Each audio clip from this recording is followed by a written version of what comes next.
Vamos a empezar por Rusia porque ahí se está dando el Simposio Internacional de Ciencia Ficción, Creando el Futuro se llama. Mira vos. Se celebra del 4 al 6 de noviembre y reúne a unos 3.000 participantes de más de 80 países, incluidos representantes de la Organización de Cooperación de Shanghái, de los BRICS y de la Comunidad de Estados Independientes. Y lo que busca es, generar diálogo sobre los desafíos globales, el futuro de la humanidad y la evolución en el mundo multipolar. Se hablaron varios temas, inteligencia artificial, la verdad muy interesante, con especialistas de todos los campos, también de la ciencia y la tecnología. Habló Putin en el simposio, en la inauguración, y también Sergei Lavrov. Lo traje a Lavrov porque me pareció interesante. Hizo un repaso contundente de los lineamientos rusos para el mundo que se viene, ¿no? Y ahí lo que marcó fue por un lado lo que viene marcando Rusia en todos los foros, que es el tema sanciones unilaterales de Occidente. Ahí lo que dijo es que desde 2022 Estados Unidos y sus aliados occidentales impusieron más de 21.000 sanciones en varias esferas contra los rusos, ¿no? Ahora están aparte avanzando sobre la confiscación de bienes, que aparte son recursos que van a ir directamente para los ucranianos. Pero dijo Lavrov que a las economías como la rusa o la china no les impacta tan de lleno y encuentran la manera de sortearlas, como si lo hacen, por ejemplo, en los países en vías de desarrollo, claro, en Asia, en África y en América Latina, que dijo son los primeros en sufrir por estas prácticas neocoloniales occidentales. Eso pasó con Libia, recuerdo cómo le robaron el oro, que estaba, si mal no recuerdo, en Inglaterra. Lo mismo con Venezuela. Bueno, y cuando hablamos de sanciones, hablamos del bloqueo a Cuba. Tal cual. Y hablando del bloqueo a Cuba, lo que dijo justamente Lavrov es que buscando conservar la hegemonía, Washington y sus satélites prefieren olvidar los principios fundamentales como la competencia leal, la inviolabilidad de la propiedad y la presunción de inocencia, y que todo este sistema de sanciones lo que hace es ir contra lo que ellos han promovido durante sobre todo desde principios de los 90, ¿no? Lo que dice es: crean el globalismo y después imponen reglas que van en contra del propio globalismo, como son las sanciones económicas o los embargos, que aparte van contra esa esencia liberal que tiene Occidente. Habló de cambios revolucionarios, haciendo hincapié en que un mundo multipolar se convirtió no solo en un tema de una sesión, en un evento, como una especie de utopía, sino que ya es un tema de discusión en prácticamente todos los círculos científicos, de expertos, no solamente a nivel político, sino también en las ciencias se empieza a discutir el mundo multipolar. Escuchemos lo que decía entonces Sergei Lavrov respecto de estos cambios revolucionarios que se están dando en el marco del nacimiento de un nuevo mundo multipolar. Hoy resulta difícil imaginar que a principios de la década de 1990 a muchos les parecía que había llegado el fin de la historia y que la unipolaridad, la Pax Americana global, había reinado para siempre, cuando todos los asuntos de cualquier parte del mundo debían estar bajo la vigilancia de Washington. El equilibrio de poder mundial está experimentando cambios revolucionarios. Esto se debe a las tendencias objetivas en el desarrollo de la economía mundial, donde se están fortaleciendo las posiciones de los estados del sur global, del este global y, en general, de la mayoría mundial. Ahí escuchaban entonces a Lavrov, que también destacó el crecimiento del PBI mundial de los BRICS sobre el G7, 37% es lo que generan los BRICS contra el 30%, que se quedó ya bastante atrás el grupo de los 7. Esto a finales del año pasado, hay que ver ahora con las incorporaciones también cómo termina el partido, ¿no? A fin de año. Dijo que el crecimiento del bloque permite a más y más estados no occidentales poder reforzar su economía, su soberanía, y también les permiten aplicar políticas de orientación nacional, tanto en política exterior como interior, dijo Lavrov. Al igual que Rusia, estos países abogan cada vez más enérgicamente por la democratización de las relaciones internacionales y por un mundo multipolar y se resisten cada vez más a las injerencias externas, dijo el canciller ruso en esta cumbre que se desarrolla allí en Moscú. Por último, habló de los conflictos internacionales, habló del conflicto ruso-ucraniano, dijo que los anglosajones están detrás del régimen de Kiev, tratando de vencer a Rusia con sus manos, y si fracasa, están preparando a Europa continental, y esto fue también clave lo que dijo Lavrov, están buscando lanzarse a una aventura suicida y entrar en un conflicto armado directo contra Rusia en caso de que, o sea, lo que vaticina Lavrov es, van a perder en Ucrania, y ante la desesperación están buscando llevar a Europa a una aventura suicida que sería una guerra directa contra Rusia. ¿Pero qué país haría eso? Porque Macron había planteado esa posibilidad, pero después cambió. Aparte, Macron vivió una crisis política en las elecciones este año. Sí. Alemania no está con ese planteo.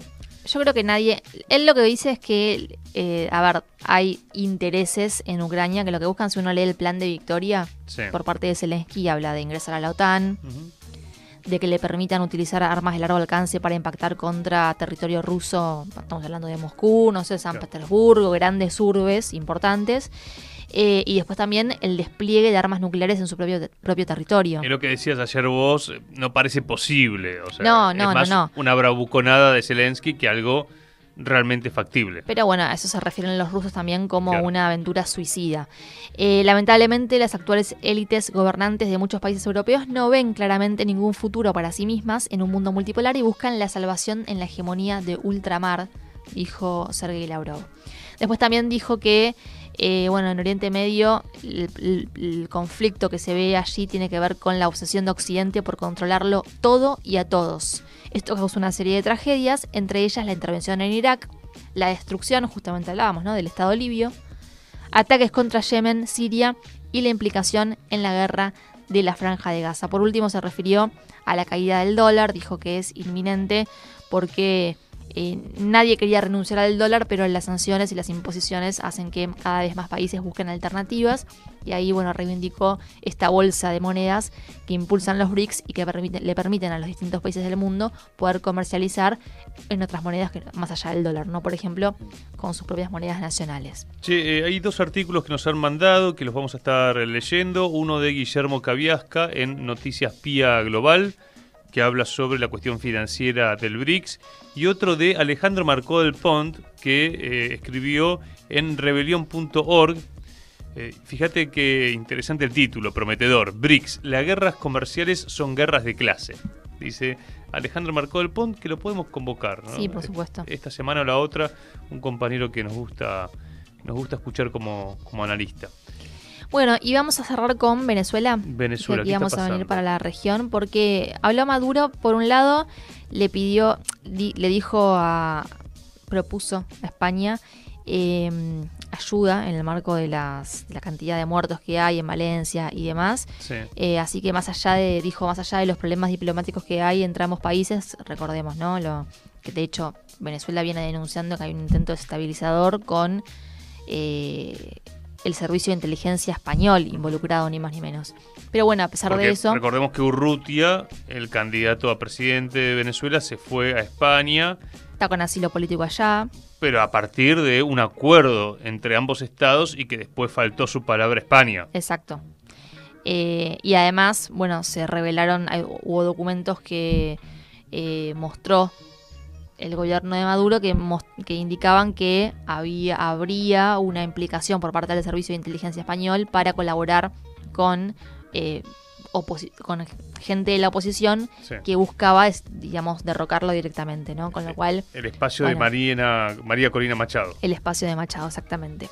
Bueno, además de proponer ayuda con un país con el que no tiene buena relación, pero considerando la gravedad de la tragedia, dice que estaba dispuesto a hacerlo, Maduro también anunció que el PBI de Venezuela va a crecer más del 10% en 2024. viene con un crecimiento importante. Venezuela ya, y lo marca hasta el propio Fondo Monetario Internacional, como uno de los países que más crece en la región. Este año, el primer semestre, tuvimos un crecimiento del 8,6% del PBI.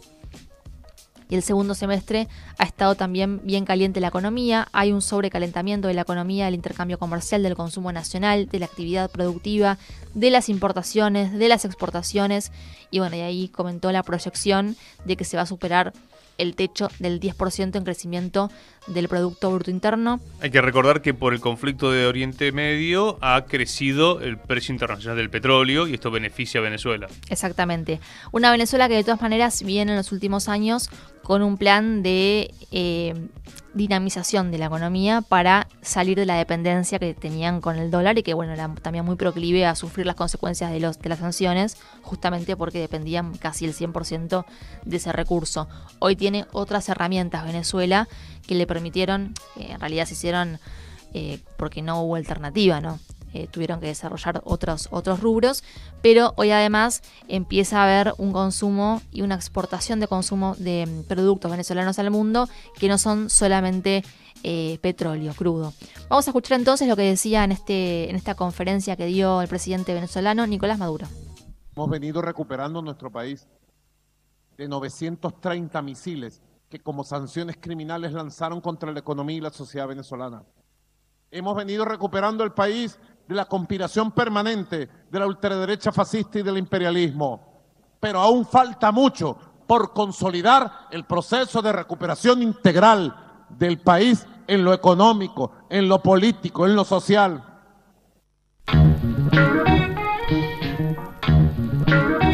Escuchaban entonces a Nicolás Maduro. Después profundizó, ¿no? Dice que nosotros con un plan, con mucha perseverancia, confiando en el pueblo, convocamos a todas las fuerzas productivas del país, las unificamos y las liberamos. Hoy por hoy tenemos un sistema de crecimiento económico indetenible, dijo Maduro, robusto, blindado, donde están incorporados todos los factores, la clase obrera, los empresarios, los emprendedores, todos los factores que tienen que ver con la actividad económica. Bien. Estaba viendo un tuit de Fernando Esteche, a quien también hemos consultado, respecto de las elecciones en Estados Unidos. Y la muestra Harris y dice, si gana esta mujer, se consolidará el guerrerismo y la caotización en Europa Oriental, o sea, Ucrania, el terrorismo y la desestabilización en Asia Central y Occidental. Nuestra América será entregada con neocolonialismo de parte del Comando Sur, pero sin embargo los progresistas la apoyan. Y bueno, ahí después cuando ves lo de Trump, ahí se me perdió, pero habla obviamente que sería lo mismo, ¿no? Casi, bueno, o muy parecido, sobre todo para nosotros como región. Sí, para América Latina no hay cambios. Si gana este hombre por Trump, se producirá una inmediata ofensiva sobre nuestra región bajo el influjo del Comando Sur, bueno, caotización, derechización neocolonial. Creo que, bueno, después habla que posiblemente en Ucrania se termine el conflicto. Esto ya Trump lo anunció y después dice que Trump es amigo personal de Netanyahu. Así que, a ver, sea cual sea el escenario de hoy en Estados Unidos, lo que se vienen son malas noticias porque es un imperio en declive y muy amenazante, sobre todo para nuestra América. Venezuela está asediada. Al no haber entrado al BRICS, que esto fue gracias a las gestiones de Brasil, que perjudicaron a Maduro, claro, se viene también un enero muy difícil para ese país, porque tiene que asumir el nuevo gobierno y ya se esperan nuevos focos de desestabilización. Obviamente. Sí, es una fecha clave. Digamos, lo que tiene Venezuela es que entre el resultado de la elección y la asunción, como que en el medio tenés tú un bache, claro, que en este caso le sirvió al gobierno de Maduro para lograr cierta estabilización. Ahora, están puestas todas las fichas al 1 de enero, que es el día en que tiene que volver a asumir como presidente en su tercer mandato. Y ya vienen anunciando una serie de tensiones, ¿no? Hay claramente un plan detrás del 1 de enero. Hay que ver qué pasa. Justamente, al no ingresar a los BRICS, Venezuela quedó un tanto aislada, ¿no? Más allá de que tiene buenas relaciones con todos los países de los BRICS, no es lo mismo estar adentro de un bloque que funcionar ni siquiera como socio, porque tampoco entró como socio, como así también lo hizo Cuba, por ejemplo. Y los dejan en una situación de vulnerabilidad. Habrá que ver cuáles son las herramientas que tiene después el pueblo venezolano, que ya está bastante acostumbrado de todas maneras a este tipo de situaciones, pero bueno, me parece que ya se están preparando para lo que va a ser una fecha clave en la historia de ese país. Claro, aparte el año que viene hay elecciones de todos, o sea, se vota, salvo presidente, la Asamblea Nacional completa, todos los gobernadores, las asambleas en cada uno de los estados, en cada uno de los municipios, es una elección total en Venezuela.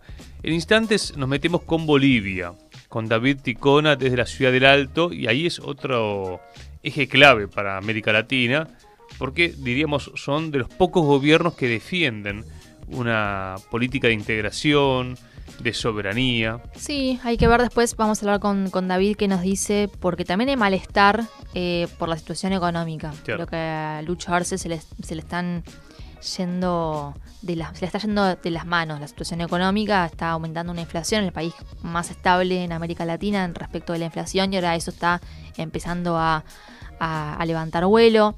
Después, bueno, la falta de combustibles está generando un caldo de cultivo que, digamos, también va alentando a ciertos sectores a salir, ¿no? Más allá de que algunos obviamente son fieles seguidores de Evo Morales en esta interna, se meten a favor de Evo Morales, también hay cierto malestar, así que vamos a ver qué es lo que dice David Ticona al respecto, para entender también un país que es clave, ¿no?, en el tablero geopolítico latinoamericano.